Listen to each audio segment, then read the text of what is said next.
Top, top, top, top of the morning. Welcome to my podcast, Top of the Morning. I am your host, Rosa Garcia. In today's episode, I would like to explore the power of loyalty, not just to others, but most importantly to ourselves. I love the topic because I feel like a lot of us just let ourselves go while taking care of others. I dive into the often overlooked concept of self-loyalty and why it is important and essential for our overall happiness and well-being. Let me sip on this. Now, think about it. We are so quick to show loyalty to our friends, partners, especially new relationships. We go above and beyond to make sure that this person likes us. We go above and beyond for our family because we don't want to disappoint them. We also go above and beyond for our jobs. But when it comes to being loyal to ourselves, we often or always fall short. We make promises to prioritize our self-care. We set boundaries. We pursue our passions only to let them fall by the wayside as life gets busy. Now let's keep in mind, life gets busy, but you are the creator.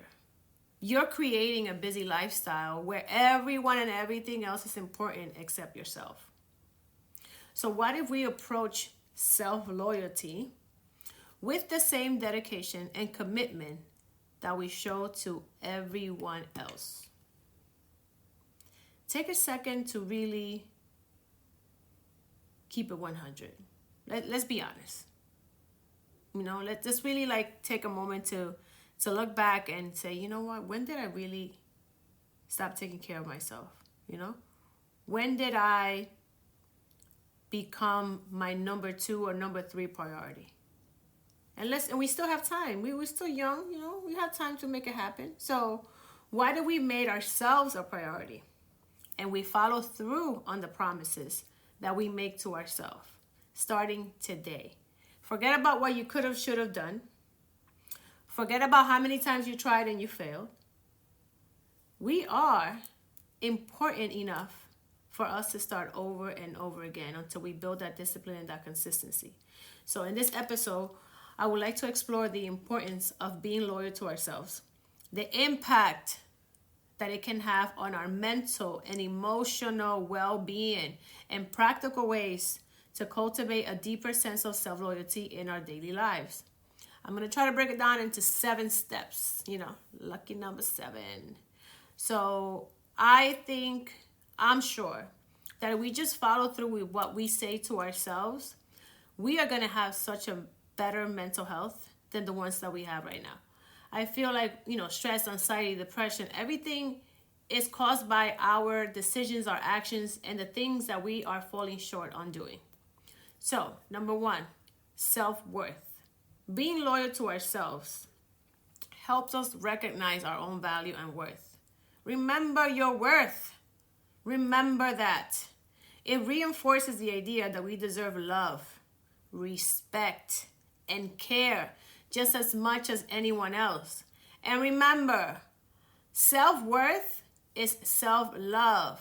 Love yourself. Stop requiring love from the outside when you're not giving it to yourself. So some of the things that we can do is, for self-worth, practice daily affirmations to remind yourself of your value and your worth. I have shower daily affirmations that I put on my shower. I see it in the morning. I am my biggest hype person. I am. I know I'm funny.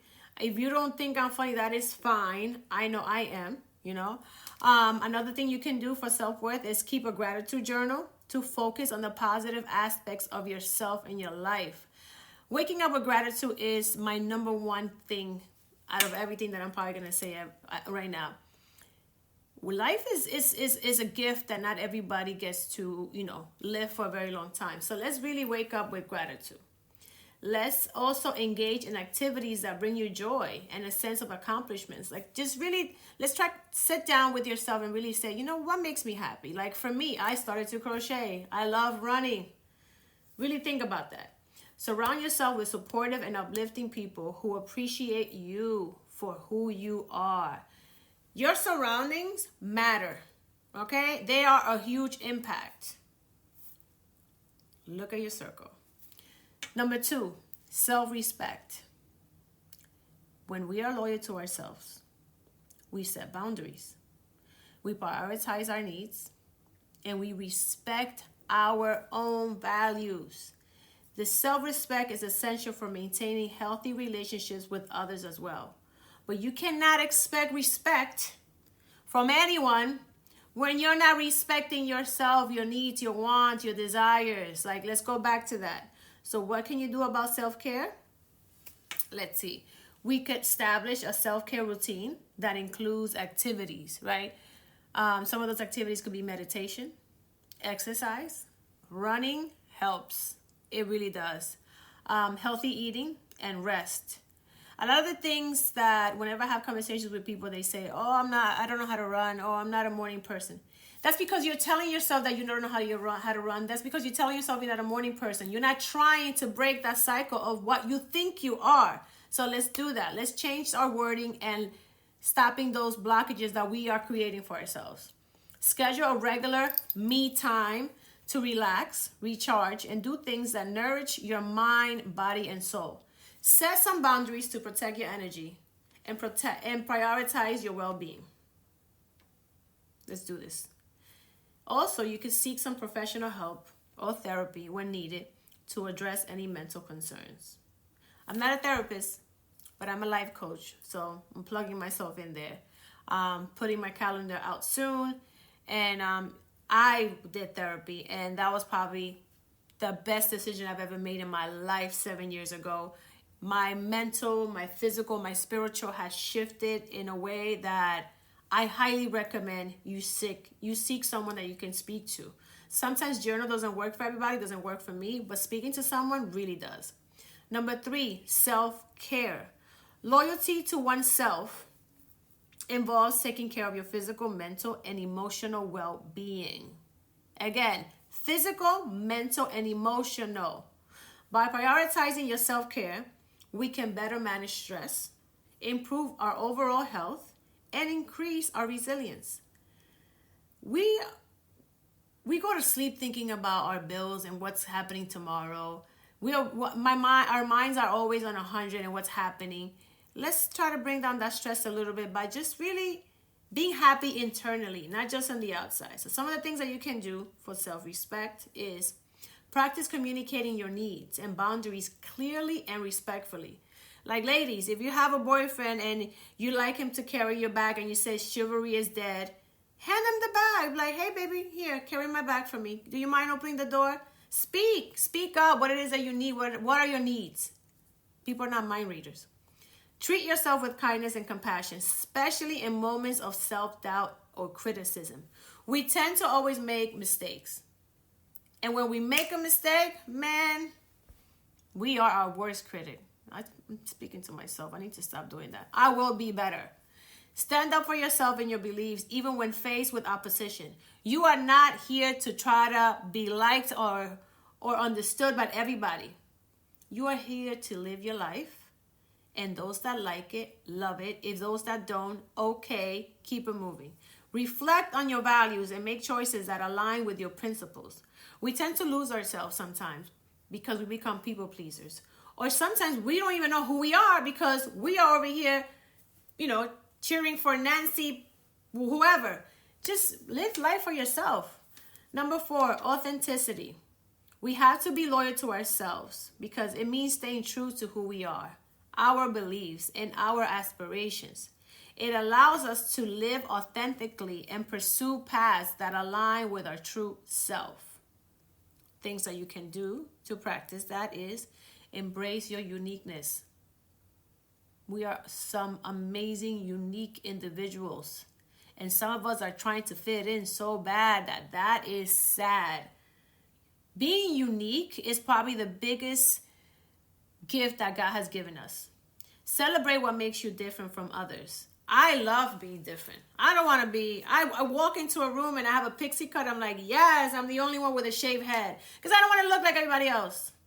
Surround yourself with people who accept you for who you are and encourage your authenticity. I think once you know who you are, what you like, and what makes you happy, even if somebody else doesn't like it, it's okay.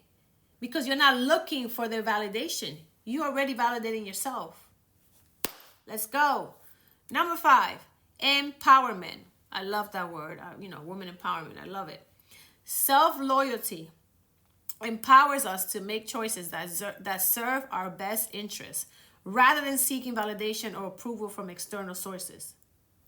What I just said. It gives us the confidence to follow our passions and dreams.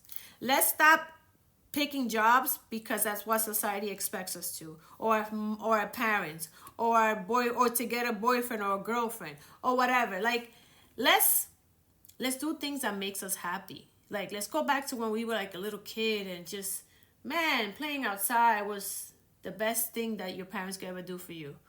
What is making you happy? Let's get back to that, Let's set some achievable goals and take small steps towards achieving them to build your confidence. Okay?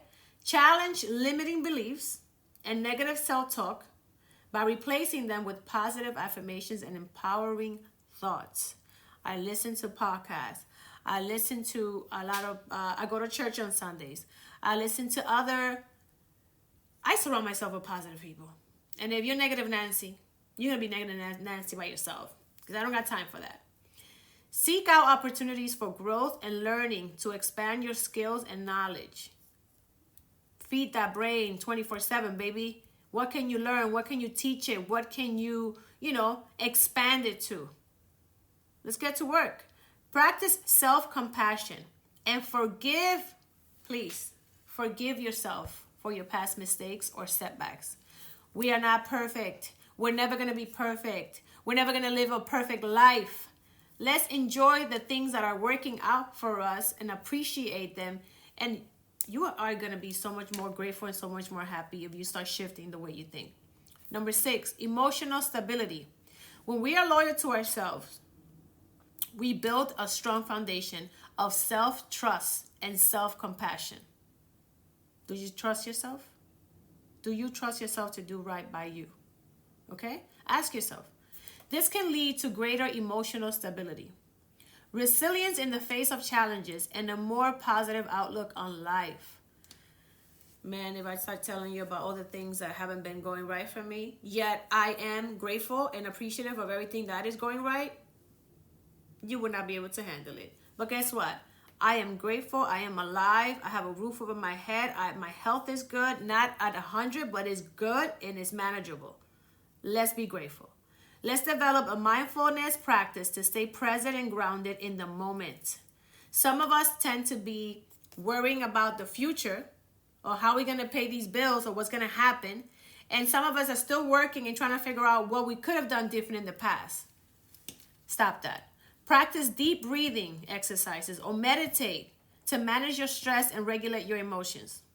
Let's also engage in regular physical activities to release tension and boost your mood. You could do some Pilates. You could go running. You can meditate. Yoga. I started yoga. Love it. After running, you do yoga. It stretches you like you would never believe. You could also build a support network of friends, family, and again, therapist or life coach to talk during these challenging times. Sometimes we don't trust our friends and family or our close loved ones, but that was me, where I could talk to a therapist because they don't know me and I don't feel like they are questioning what I'm saying. And I feel supportive. Number 7, fulfillment. Ultimately, being loyal to ourselves leads to a sense of fulfillment and contentment. It allows us to live a life that is true to who we are, pursue our goals with conviction, and find joy in the journey. So again, are you loyal to yourself? I'm going to ask it again. Are you loyal to yourself? And be honest. Are you doing the things that you said you're going to do on a regular basis? Or are you making excuses? Because again, that little voice in our head is created by us. That little voice in our head is the one that decides whether we sit or we stand. That little voice in our head is the one that's going to say tomorrow. The little voice in our head is the one that's going to say, I'm tired. Let's go to sleep. Why are we working out? You're hungry? You sure you want to cook? You just came out of work. Just make yourself some fries and a burger when you could have made yourself a grilled chicken Caesar salad or something. Again, we are in control of that voice in our head. And we have to decide which of these two are we going to listen to. The one that's telling you to get up and go, or the one that's telling you to sit down and we do it tomorrow. And tomorrow is a week, a month, a year, 2 years. Before we know it, we're in our 40s and our 50s, and we haven't done absolutely nothing. If you're letting yourself go, it's because you're not keeping your word to yourself. If you don't like the way that you look, it's because you're not keeping your word to yourself. If your health is on the line, it's because you're not keeping your word to yourself. If you're not resting and you feel tired and you're stressed and you're always on edge, it's because you're not keeping your word to yourself. Let's stop pointing the finger to anyone else, to everyone else outside, and let's really look within ourselves. What are we doing? Or as a matter of fact, what can we do? Which I just mentioned 7 amazing points. But what can we do to really be happy? Okay? There's a lot of people in this world walking around, with all these name brand stuff, whatever. And they are empty on the inside because they are looking for that validation from people like, look at me. I got it. But most of the time, do not fall for that trap. That is a trap. Do not believe social media. Do not believe what you see in the streets. Do not believe anything. Going back, we are all some unique individuals. And no one is going to take better care of you than you take care of yourself. I love myself. I wasn't like this always. I prioritize relationships and family, and most importantly, I prioritize jobs that were draining me and stressing me and driving me crazy and making me angry. So really pay attention to what is really changing your mood, what is affecting you in a negative way, and then what is affecting you in a positive way. Let's do more of the positive things that is affecting us. And I guarantee you that if you start with just being loyal to yourself, it is a new week. Forget about starting April 1st or starting always on the 1st. Who says that you got to start on the 1st? Start now. Start right now. The moment you listen to this, create a list for yourself. Wake up with gratitude. Wake up with intention. And do what you said you're going to do. Create a list the night before you go to bed. And decide what your day will look like before your day even starts. Because again, you are in control of yourself. Stop giving the power to everything and everyone around you when you have the power to shift. Let's get to work, baby.